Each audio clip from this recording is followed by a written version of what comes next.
हुआ है।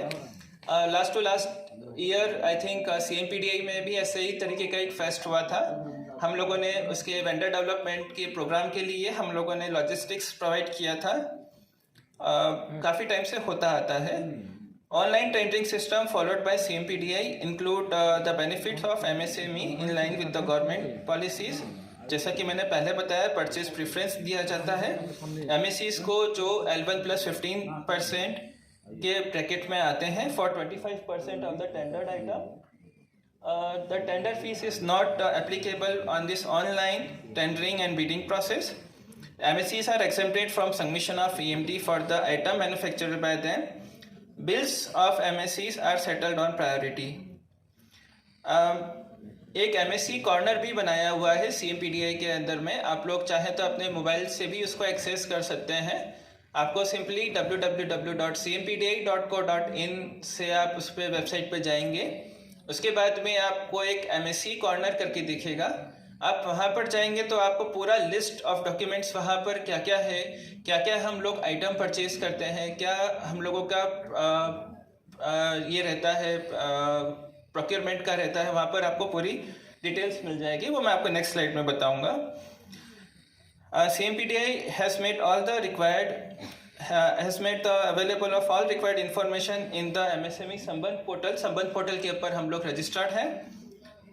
CMPDI has been ensuring payment of bills of MSEs on the priority। हम लोगों के लिए आपका बिल सेट करना MSEs वेंडर्स का प्रायोरिटी पर हम लोग सेट करते हैं। अगर कोई पेमेंट रिलेटेड इशू है तो एज पर हमने एक नोडल ऑफिसर भी उसके लिए अपॉइंट किया हुआ है और कंसर्न अथॉरिटीज़ को इन्फॉर्म किया जाता है as per the requirement. MSME Samadhan portal एक डिलीट पेमेंट पोर्टल है गवर्नमेंट ऑफ इंडिया का, उसके रिलेटेड में। The MSEs you need to avail benefits only if they registered for the tendered item. Being registered as a MSME does not entitle them for the benefits। ये थोड़ा सा एक ध्यान रखने की बात है। अगर मैं कोई आइटम्स आपके साथ में लेना चाह रहा हूँ, आपको उस पर्टिकुलर आइटम के रिगार्डिंग के ऊपर में आपको रजिस्ट्रेशन आपका जरूरी होना चाहिए। Next slide please.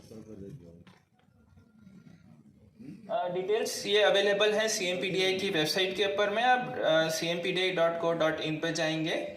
उसके बाद में आपको सारे डिटेल्स वहाँ पर जैसे मैं बता रहा था, procurement made from MSEs, list of items purchased और list of items generally purchase by CMPDI, ये आपको उधर सब मिलेगा। Next slide please.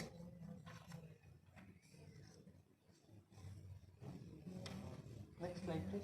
हाँ, ये हमारा डेटा है procurement made from MSEs by CMPDI during the last 3 years comparing to the total purchase.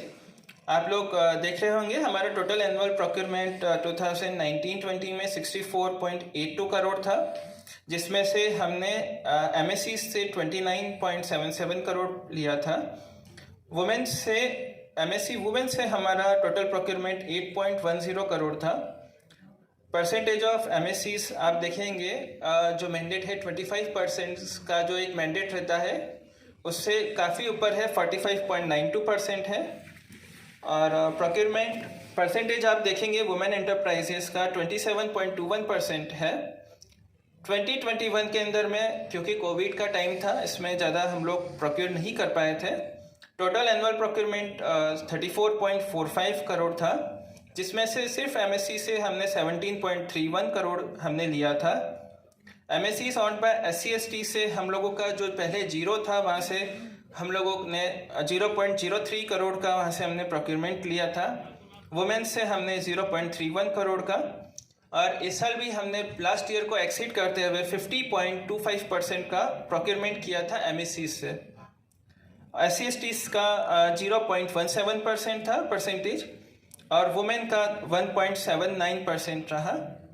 2021 के अंदर में द लास्ट फाइनेंशियल ईयर हमने जो क्लोज किया था वो हमने 77.42 करोड़ पर क्लोज किया था, जिसमें 47.23 करोड़ हमने MSE से ही लिया था।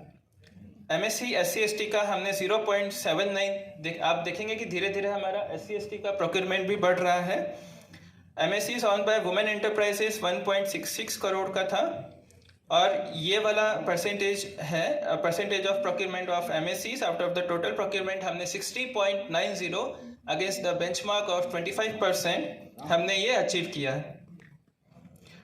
इसके अलावा SC/ST एंटरप्रेन्योर्स का 1.67% और MSc ऑन वुमेन एंटरप्रेन्योर्स का 3.50% रहा। Next slide please.